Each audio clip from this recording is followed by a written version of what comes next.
Now it's time to start uploading your documents and placing them in logbooks or categories. This can be accomplished in one of two ways.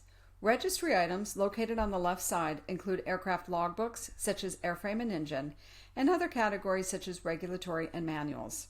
Think of these items as file folders on a desktop computer where files are stored. If any of these items are clicked and they contain no files, the user will get a question asking if they wish to add files to the registry by clicking the blue Add Here link. Users can also click directly on the large blue Upload Plus icon located in the upper right corner of the app. When either upload method is selected, users see a pop-up box requesting that they choose a plane, upload location, and file name. In this example, we first choose the aircraft. There's only one choice in our example. And we then choose where we want to upload the documents. We will choose the airframe logbook.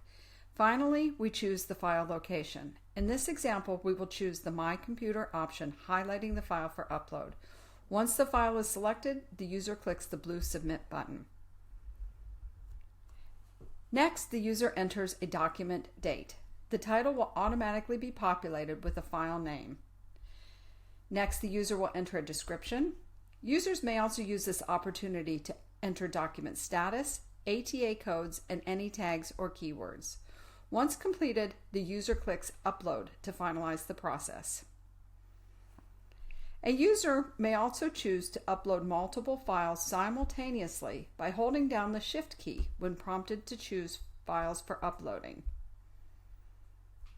Once the files are selected, the user then clicks the blue Submit button, which will automatically upload all the files to the aircraft registry logbook or category.